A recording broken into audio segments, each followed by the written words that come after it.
Lieutenant Maya Okafor stood at attention in the gleaming corridor of Outpost Epsilon, trying not to fidget as Commander Zreltix's compound eyes scrutinized her from top to bottom. The Arachnian officer's mandibles clicked in what Maya had come to recognize as their species equivalent of a condescending snort. So this is what the Coalition sends us. A human. Commander Zreltix's translator conveyed the perfect blend of disdain and disbelief. I requested a specialist in xenobiological behavior modification. Yes, sir. That would be me, Maya replied, keeping her voice steady despite the urge to roll her eyes.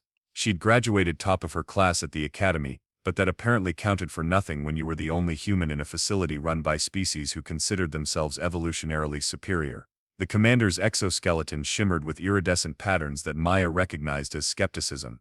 You understand that this is a research facility dedicated to studying the galaxy's most dangerous predatory species, not a petting zoo for hairless primates to play scientist. From behind the commander, Science Director Philo Ux, a centaurian with 4 arms and a superiority complex twice that size, leaned forward. Commander, perhaps we should give the human a tour before dismissing her capabilities. After all, the Coalition's diversity initiatives require us to at least pretend to consider all species equally qualified. Maya bit her tongue. 3 months at Outpost Epsilon and she still wasn't used to being talked about as if she wasn't standing right there. She followed the officers down the corridor, past reinforced observation chambers housing creatures that could give Earth's most fearsome predators nightmares. This is our primary research wing, Philo Ux explained, gesturing with one of his 4 blue-skinned arms while the others tapped notes into various devices. We study predatory behavior, develop containment protocols and occasionally attempt rehabilitation when the Coalition deems a species too valuable to simply exterminate. Maya noticed the way other researchers, mostly Arachnians, Centaurians and the crystalline Vextar, paused to stare as she passed. She'd been warned about this when she volunteered for the assignment. Humans were still newcomers to the Galactic Coalition, barely a century since first contact, and widely regarded as primitive curiosities rather than equals. And what exactly will I be working on, sir? Maya asked, keeping her professional demeanor intact despite the whispers and stares. Commander Zreltix and Director Ux exchanged what could only be described as an amused glance between species with completely different facial structures. Oh, we have something special in mind for you, Lieutenant, the commander replied. Something perfectly suited to demonstrate humanity's unique capabilities. The way he said capabilities made it clear he believed humans had none. Maya had heard rumors that the facility had a betting pool on how long she'd last before requesting a transfer. The current record was held by a human scientist who'd made it 6 weeks before suffering what the official report called a nervous episode following prolonged xenophobic workplace conditions. Maya was determined to last longer, much longer. She hadn't fought her way through the academy and outperformed cadets from a dozen superior species just to be scared off by some condescending aliens with too many limbs and not enough manners. I look forward to the challenge, sir, she said with a smile that didn't reach her eyes. Little did she know that challenge was about to take on a whole new meaning. This, announced Director Ux with theatrical flourish of all 4 arms, is Containment Unit 17, our most secure holding facility. Maya stared at the massive reinforced door. Unlike the observation chambers they'd passed, this one had no transparent walls, just layers of what appeared to be energy shielding, metalloid alloys, and warning signs in at least 12 different languages. The Universal Coalition symbol for extreme danger pulsed in angry red above the entrance. What's inside? She asked, trying to peer through the small monitoring screen that showed only darkness. Commander Zreltix's mandibles twitched in what Maya was beginning to recognize as the Arachnian version of a smirk. Your assignment, Lieutenant.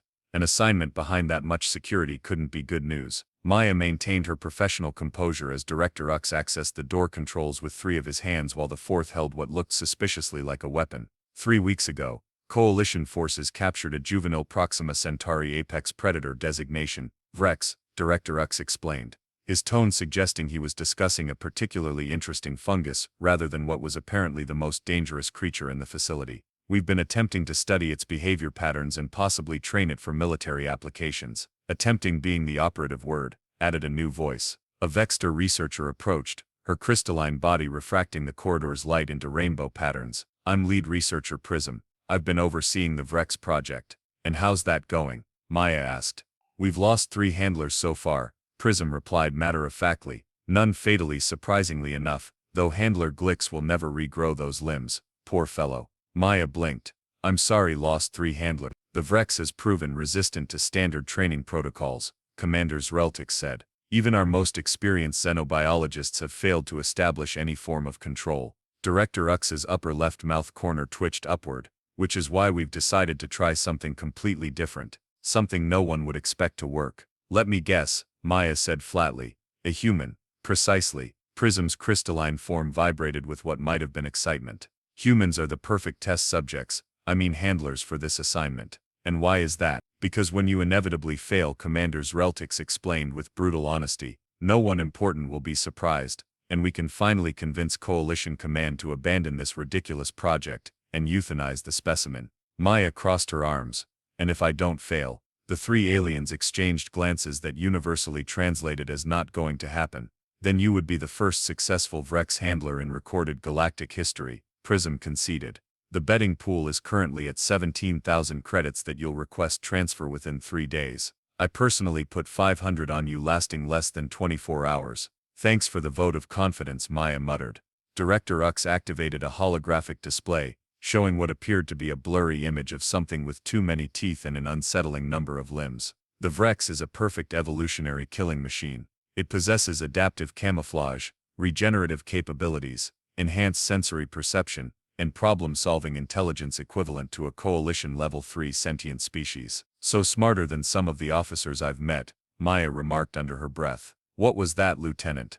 Commander Zreltix's antenna twitched. Nothing, sir. Please continue. Prism took over the briefing. The Vrex measures approximately 3 meters tall when fully extended. It can alter its skeletal structure to adapt to different environments. Its preferred method of hunting involves stealth, ambush, and dismemberment. Charming, Maya said.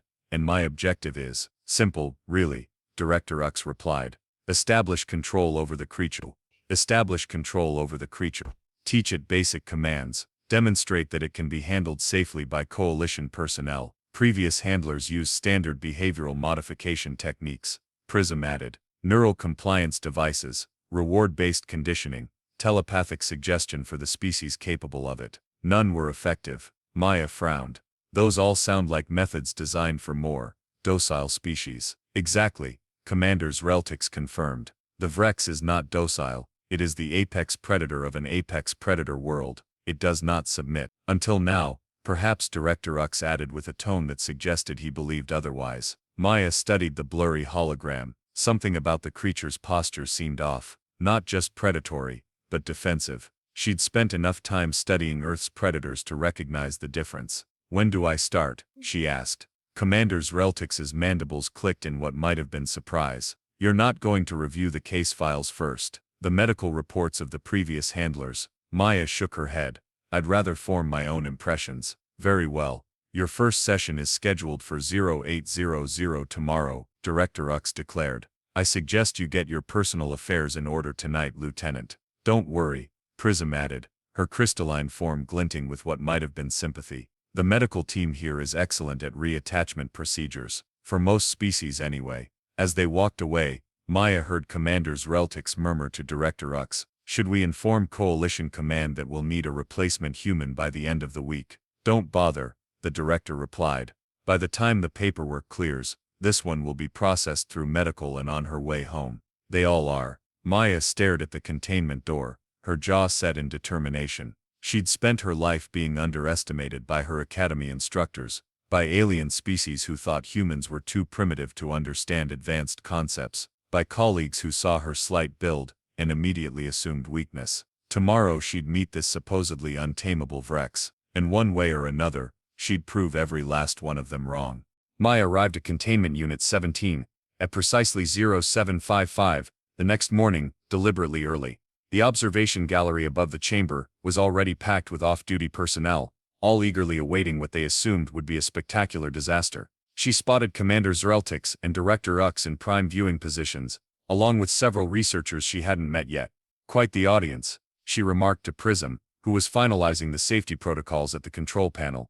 We haven't had this much attendance since the Kardashian incident, the crystalline researcher replied, though that was less of a training session and more of a how many pieces can one alien be torn into demonstration. Thanks for that mental image. Just managing expectations, Prism said, her crystalline form glinting in what might have been amusement. The safety barriers are charged and ready. We have tranquilizer turrets aimed at the Vrex, set to fire if it makes any aggressive move toward you. Disable them, Maya said. Prism's crystalline structure visibly stuttered. Excuse me, disable the tranquilizer turrets, and the safety barriers. That's not protocol. My assignment, my protocols, Maya replied firmly. Trust builds on trust. I can't expect the Vrex to trust me if I'm hiding behind barriers with guns pointed at it. It's not capable of understanding trust, Prism argued. It's a predator. So were wolves, once upon a time on Earth, Maya countered. Now they're helping raise our children, and finding people buried in avalanches. After a brief argument, and a call to Commander Zreltix, who agreed only because he was certain the resulting carnage would be educational for the observers, the turrets were disabled, and the internal barriers lowered. Your funeral, Prism muttered, inputting the final commands. Actually, scratch that. Funerals require recoverable remains. Maya took a deep breath and stepped toward the airlock entrance. She carried no weapons, no restraints, nothing but a small pack at her hip, containing items she'd requisitioned from the facility's Earth supply storage. Items that had raised eyebrows among the requisition officers. Opening containment in 3, 2, 1. The massive door slid open with a pneumatic hiss. Maya stepped inside, and the door sealed behind her, with what felt like unnecessary finality. The chamber was larger than she'd expected, at least 30 meters across, with varying terrain, rock-like formations, pools of something that resembled water, but probably wasn't, and patches of vegetation from what she assumed was the Vrex's home world. The lighting was dim, mimicking the red-tinged illumination of a Proxima Centauri day. At first glance, the chamber appeared empty. Maya knew better. She'd studied the brief footage available of the Vrex in action. Its adaptive camouflage was nearly perfect. Hello, she called out, her voice steady. I know you're here. I'm Lieutenant Maya Okafor. Nothing moved. Through her earpiece, she heard Prism's voice. It's directly above you. Don't look up suddenly, or make any rapid movements. Maya ignored the advice and tilted her head back casually, as if simply taking in the surroundings. And there it was, clinging to the ceiling like some impossible fusion of Earth's most effective predators. 9 feet of rippling muscle, covered in scales that shifted color to match the ceiling perfectly, except when they caught the light at certain angles. 6 limbs, 4 ending, in what looked like hand-like appendages with retractable claws, 2 that appeared to be primarily for balance and jumping. Its head was vaguely reptilian, with eyes that reflected the dim light in concentric rings of amber and crimson. Those eyes were fixed directly on Maya. Oh wow, she said, genuinely impressed. You are gorgeous. Through her earpiece, she heard the collective gasp from the observation gallery. The Vrex tilted its head slightly, still watching her. Then, in a movement almost too fast to track, it dropped from the ceiling, twisted in mid-air, and landed silently on all 6 limbs, just 3 meters in front of her. Maya held her ground, fighting every evolutionary instinct, screaming at her to run. Running from predators was rarely the right choice on Earth. She doubted it was any more effective on Proxima Centauri. The Vrex rose to its full height, easily towering over her. Its scales rippled, shifting colors rapidly before settling into a pattern of mottled reds and blacks that Maya suspected signaled aggression or dominance display. I see you, Maya said calmly. And you're magnificent, the creature hissed, a sound like steam escaping a pressure valve. It took a step forward, its multiple pupils contracting to slits. In the observation gallery, Director Ux was already reaching for the emergency protocols, but Commander Zreltix stopped him. Wait, let's see what the human does. What Maya did surprised everyone, especially the Vrex. She sat down cross-legged on the floor, placed her hands on her knees, and lowered her gaze. The Vrex froze, clearly confused by this response. It circled her warily, occasionally extending one limb, as if to test whether this was some kind of trap. I'm not here to hurt you, Maya said conversationally, still not making direct eye contact. And contrary to what you might think after meeting my colleagues, not all bipeds are jerks with neural prods. The Vrex completed its circle, and stopped directly in front of her again. It lowered its head to her level, close enough that she could feel its breath, hot and smelling faintly of ozone on her face. Maya slowly reached for the pack at her hip. The Vrex tensed immediately, a low growl building in its throat. Easy, she murmured. Just getting something I think you might like. From the pack, she withdrew what appeared to be an ordinary tennis ball. The Vrex's multifaceted eyes, fixed on it with predatory intensity. This, Maya explained as if the creature could understand every word, is a special ball from Earth. Dogs go crazy for them, something about the fuzzy texture and the way they bounce. She placed the ball on the ground and gave it a gentle roll toward the Vrex. The creature skittered backward, then extended one clawed limb cautiously toward the unfamiliar object. In the observation gallery, Prism's crystalline form vibrated with disbelief. Is she trying to play fetch with an apex predator? Humans, Director Ux muttered, always thinking everything can be domesticated. The Vrex batted at the ball experimentally. The ball bounced erratically, and faster than Maya could track. The creature pounced, pinning it under one massive claw. It lowered its head to examine the captured prey, then looked up at Maya with what seemed suspiciously like disappointment that the hunt had ended so quickly. Yeah, not much challenge for you, huh? Maya smiled slightly. Let's try something else. She reached into her pack again, and pulled out her second requisitioned item, a laser pointer. Commander Zreltix's mandibles clicked in confusion. What primitive weapon is that? Prism squinted her crystalline eyes. It appears to be a low-powered directional light beam, hardly effective against a creature that can withstand plasma burns. Maya flicked on the laser pointer and aimed the small red dot at the wall beside the Vrex. The effect was instantaneous and electrifying. The massive predator's head snapped toward the dot, all its attention laser-focused on the tiny moving light. When Maya moved the dot in a circle, the Vrex's head tracked it with the intensity of the galaxy's deadliest hunter confronted with the galaxy's most elusive prey. No way, someone in the observation gallery whispered. Maya moved the dot to the floor. Without hesitation, the Vrex pounced, all 6 limbs striking at once with pinpoint precision. When the dot escaped by moving up the wall, the creature let out a sound that was half growl, half chirp of frustration. That's right, Maya said encouragingly. You almost got it. For 15 minutes, she led the apex predator around the containment unit, with nothing but a 5-credit laser pointer. The Vrex never tired of the game, becoming visibly more animated with each near capture of the elusive red dot. Finally, Maya switched off the pointer, and slowly rose to her feet. The Vrex turned to her, head tilted in what looked remarkably like a question. That's enough for today, she said. Same time tomorrow. She backed toward the door, maintaining casual eye contact, but never staring. Just before the door sealed between them, she could have sworn the Vrex made a chirping sound that wasn't aggressive at all. The moment she stepped through the airlock, she was surrounded by stunned scientists. What just happened? Director Ux demanded. What did you do to it? Maya shrugged. Nothing special, just introduced myself. But the neural compliance devices maybe don't work because the Vrex sees them as a threat, Maya suggested. You can't force respect from a predator, you have to earn it.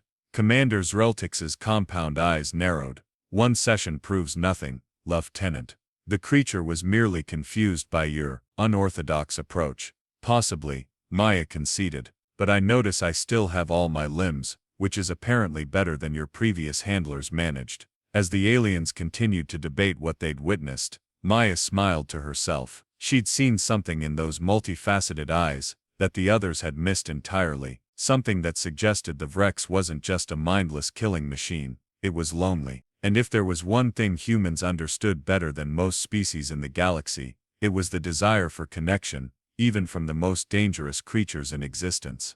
Days turned into weeks at Outpost Epsilon, and the betting pool underwent some dramatic revisions. The initial wagers on Maya's imminent dismemberment gave way to bets on how long until the Vrex actually obeyed a command.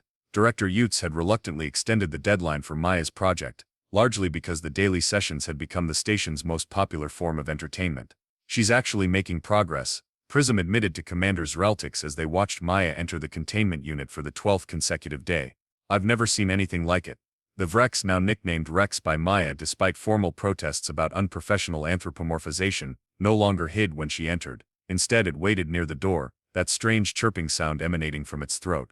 Today we're trying something new, Maya announced, pulling a piece of synthesized meat from her pack. The Vrex's multifaceted eyes tracked the food with laser focus. Maya held up her free hand in a clear stay gesture. Remarkably, the Vrex remained in place, though its body quivered with restraint. Good, she praised, tossing the treat which the apex predator snatched from midair with surgical precision. Very good.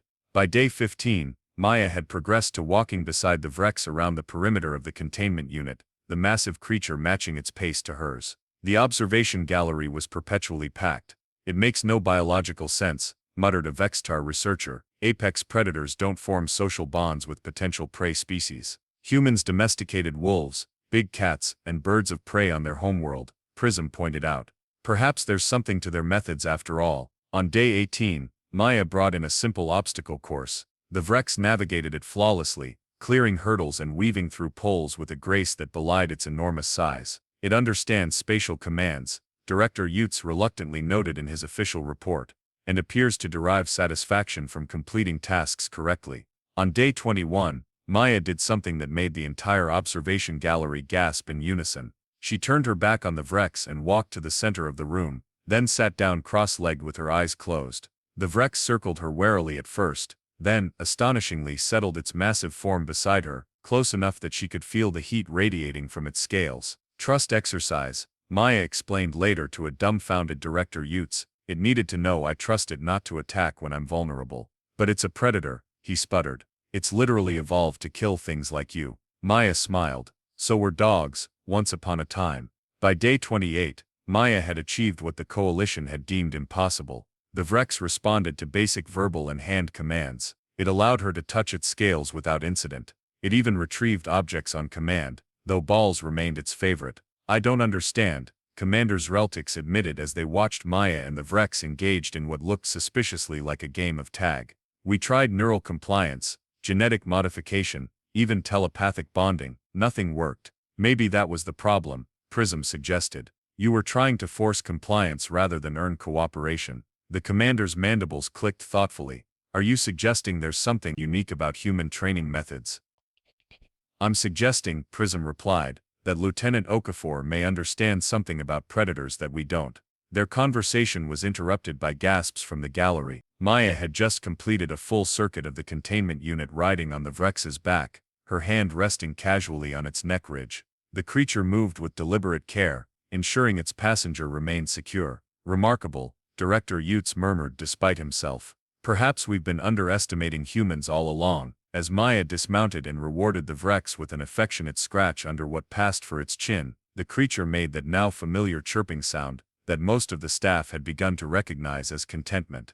No one noticed the jealous glare from Dr. Krell, one of the facility's senior researchers who had bet heavily against Maya's success. No one saw him slip away from the observation gallery toward the containment unit's security controls, and no one could have predicted just how disastrously the next day would unfold.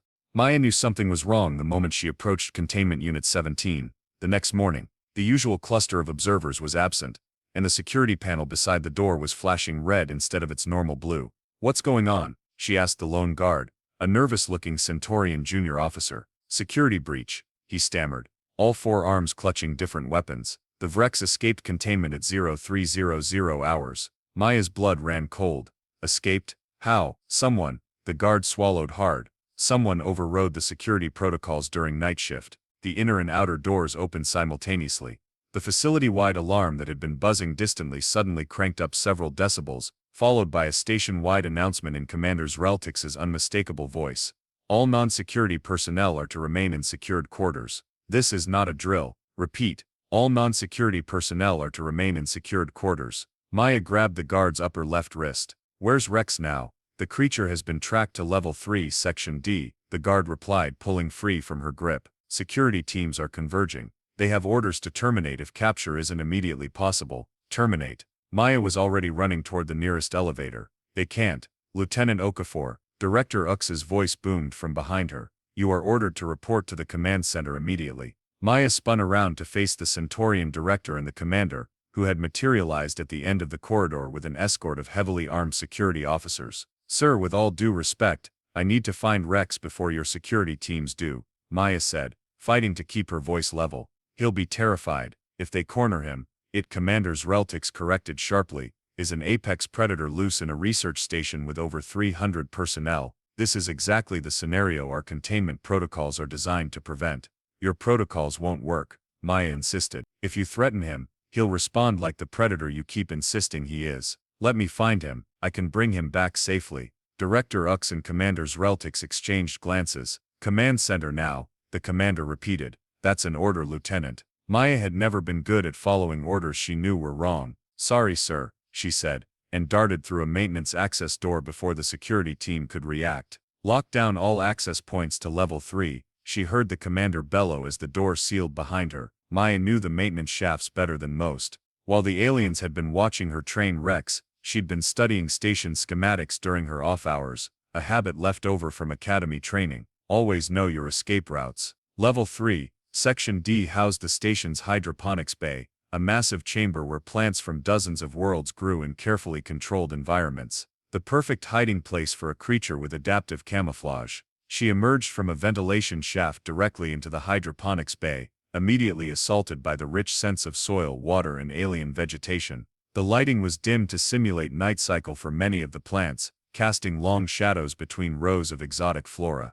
Maya moved cautiously between towering blue-leafed plants from Proxima B, their fronds waving gently in artificial breeze. "Rex," she called softly. "It's me." A security announcement echoed through the chamber. "Attention all personnel, the escaped specimen has been located in hydroponics. Security teams converging. Evacuation of level 3 is now mandatory." No, Maya muttered. She needed to find Rex first. A subtle shift in the air behind her was her only warning. Maya turned slowly to find herself face to face with the Rex, its scales shimmering between green and blue to match the surrounding plants. Its eyes glowed in the dim light, pupils dilated to take in every detail of its surroundings. "Hey there," Maya said softly, holding out an empty hand. "Quite an adventure you're having, huh?" The Vrex made a low sound in its throat, not the friendly chirp she'd grown accustomed to, but not aggressive either. It seemed confused. "I bet you're wondering what's going on," Maya continued in the same calm tone she'd used during their training sessions.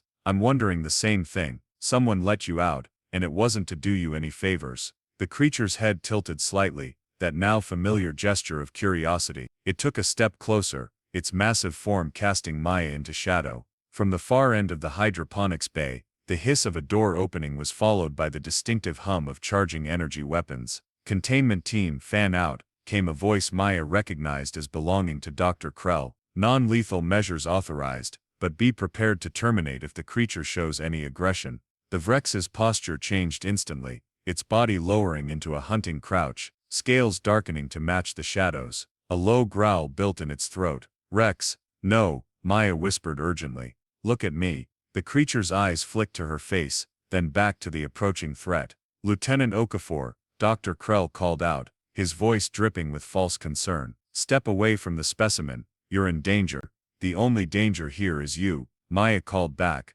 keeping herself between Rex and the approaching security team. He was perfectly contained until someone she shot a pointed look at Krell, decided to create a crisis. Dr. Krell's expression flickered momentarily before settling back into professional concern. "The containment failure is being investigated. For now our priority is recapturing the specimen with minimal damage. His name is Rex," Maya said, "and he's not going to be captured like some mindless animal. He's coming with me, voluntarily." Krell's three mouths curved into identical smirks. "Fascinating theory, Lieutenant. Shall we test it?" He raised his hand, and the security team raised their weapons in unison. Rex let out a roar that shook leaves from the surrounding plants. The security team faltered. In that moment of hesitation, Maya did something either incredibly brave or incredibly stupid, depending on one's species. She placed herself directly in front of the Vrex, reached up, and placed her hand gently on the side of its massive head. "Trust me," she whispered. To everyone's astonishment, perhaps even Maya's, the Vrex went still. Its growl subsided to a low rumble. "Lower your weapons." Commander Reltix's voice cut through the tension as the Arachnian officer stepped through the door behind the security team. "All of you, stand down." "Sir," Krell protested, "the creature is highly dangerous." "The only danger I see," the commander interrupted, compound eyes fixed on Krell, "is from someone who deliberately sabotaged containment protocols to discredit a fellow officer's work." Krell's face paled. "I don't know what your security logs don't lie, Doctor," Director Uck said, stepping into view beside the commander. "Neither do the surveillance records from Corridor 17B, which show you accessing the containment override controls at precisely 0257 hours. Maya felt a surge of vindication, but kept her focus on Rex, who was still tense and ready to attack if threatened. "Lieutenant Okafor," Commander Reltix said, with what might have been respect in his voice, "can you return the specimen to containment?" Maya nodded slowly. "Yes, sir. but I'd like your assurance that he won't be treated as just a specimen anymore. The training program is working. He deserves better than a cell. Director Ux's forearms made a gesture that translated roughly to exasperated surrender. Noted, Lieutenant. We will discuss alternative arrangements. Maya turned to face Rex fully, meeting those multifaceted eyes. Ready to go home, big guy. The Vrex made that familiar chirping sound and lowered its massive head to gently butt against her shoulder in a gesture that every human would recognize as affection. As Maya led the galaxy's most feared predator calmly back toward its containment unit, she heard Director Ux mutter to Commanders Reltix, "Perhaps we should reconsider our entire approach to xenobiology. There seems to be something to the human methodology after all." Indeed, the commander agreed, though if you ever quote me on that, I'll deny it until my exoskeleton molts. Maya smiled to herself. Victory came in many forms, including, apparently, getting the most arrogant aliens in the galaxy to admit that humans might know a thing or two after all. 1 month after the containment incident now infamous in Coalition records, Lieutenant Maya Okafor stood before the Galactic Coalition Xenobiology Council, Rex towering beside her without restraints. The massive chamber fell silent as the 9-foot predator calmly settled into a sitting position at Maya's subtle hand signal. "Remarkable," murmured the Xylaxian counselor, their bioluminescent tendrils pulsing with interest. "And there's no neural compliance technology involved." "None," Maya confirmed. "Just mutual respect and consistent training." Commanders Reltix, now officially supporting the program he'd once dismissed, stepped forward. "Council members, Lieutenant Okafor's success with the Vrex specimen." "Rex," Maya corrected quietly. With Rex, the commander amended with only the slightest mandible twitch, "demonstrates potential applications far beyond our initial projections. We propose expanding the human-led training program to include other previously unmanageable predator species." The council chambers erupted in discussion, the cacophony of different species, all talking at once echoing off the vaulted ceiling. Rex tensed slightly, and Maya placed a reassuring hand on his scale-covered shoulder. "Silence," called the chief counselor, a venerable Vextar whose crystalline form had accumulated wisdom patterns for over 3 centuries. "Lieutenant Okafor, approach." Maya stepped forward, Rex moving in perfect synchronization beside her. "Your success contradicts centuries of xenobiological theory," the chief counselor stated. "What is your explanation?" Maya considered her answer carefully. "With respect, counselor, I believe the existing theories were missing a crucial element. Predators don't respond to domination, they respond to partnership. On Earth, humans didn't tame wolves by conquering them. We offered mutual benefit, and over generations, we evolved together. But the results with the Vrex were immediate," objected a Centaurian representative. "Not generational." "That's the twist," Director Ux interjected, stepping forward with a data tablet. "Our analysis of Vrex neurochemistry during training sessions revealed something extraordinary. When interacting with Lieutenant Okafor, the Vrex's brain produces neurochemical signatures remarkably similar to those found in human canine bonding on Earth." The council stared in collective bewilderment. "Are you suggesting," the chief counselor asked slowly, "that this apex predator views the human as a compatible partner species?" "More than that," Maya said, a smile playing at her lips. "I believe the Proxima Centauri evolution created the equivalent of wolves. Pack predators evolved to form social bonds. The reason previous attempts at training failed wasn't because the Vrex are untamable, it's because you were using the wrong species to tame them." "Humans," the Xylaxian counselor whispered in realization. "Precisely," Commanders Reltix confirmed.